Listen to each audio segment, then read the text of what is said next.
जय श्री कृष्णा। राधे राधे सभी को। सफला एकादशी व्रत कथा और पूजन विधि। सफला एकादशी कब है और इसे कैसे मनाया जाता है, आज के इस वीडियो में हम आपको इसके बारे में संपूर्ण जानकारी दे रहे हैं। तो आइए जानते हैं। पौष माह की कृष्ण पक्ष की एकादशी को सफला एकादशी कहा जाता है।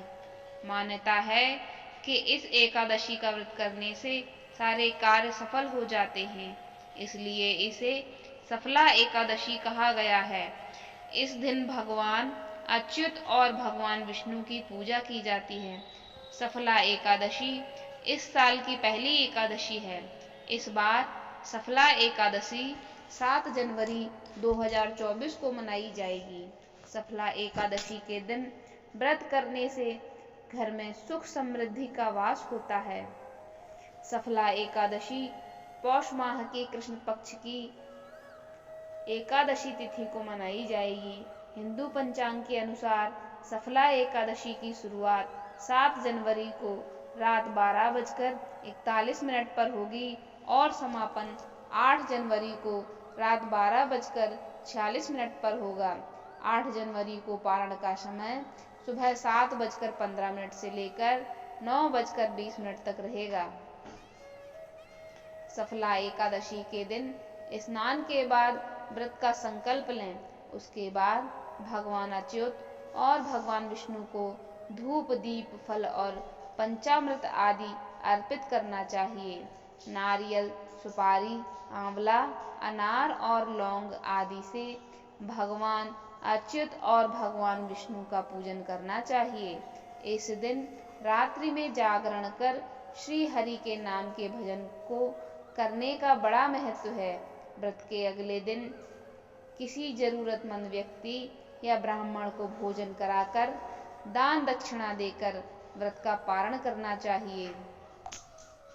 पद्म पुराण में सफला एकादशी के महात्म्य का वर्णन मिलता है। भगवान श्री कृष्ण ने अर्जुन को बताया कि सफला एकादशी के देवता श्री नारायण हैं। जो व्यक्ति सफला एकादशी के दिन व्रत रखकर भगवान विष्णु की पूजा अर्चना करता है, रात्रि में जागरण करते हैं, ईश्वर का ध्यान और श्री हरि के अवतार एवं उनकी लीला कथाओं का पाठ करता है, उनका व्रत सफल होता है। इस प्रकार से सफला एकादशी का व्रत करने वाले पर भगवान प्रसन्न होते हैं। व्यक्ति के जीवन में आने वाले दुखों को पार करने में भगवान सहयोग करते हैं।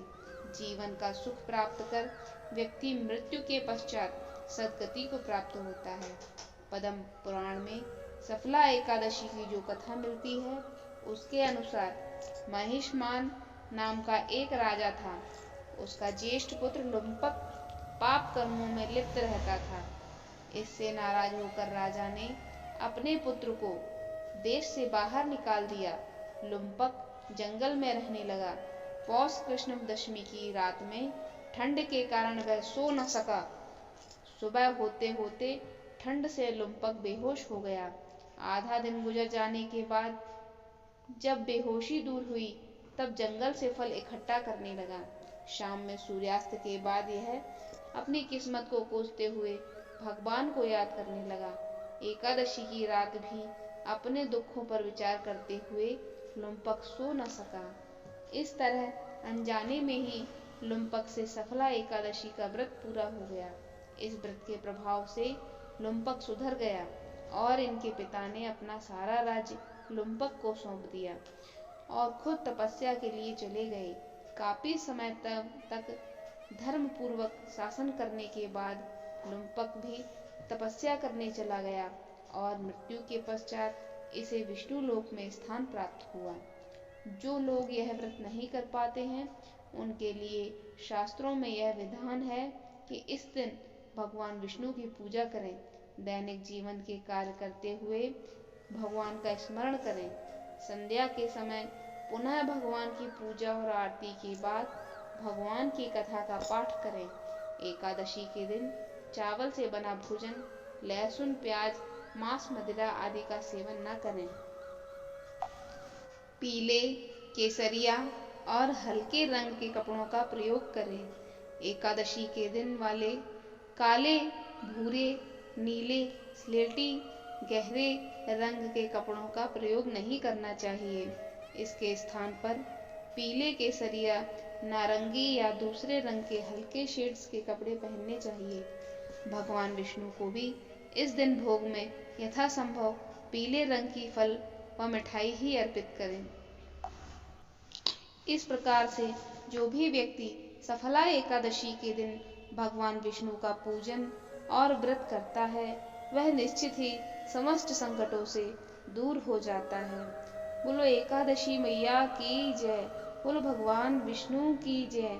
इस प्रकार से सफला एकादशी की कथा आपको कैसी लगी? अगर आपको यह कथा पसंद आई हो तो इस वीडियो को एक लाइक कर दीजिए और हमारे चैनल को सब्सक्राइब कर लीजिए, जिससे हम इसी तरह की वीडियो आपके लिए आगे पुनः लाते रहेंगे। धन्यवाद।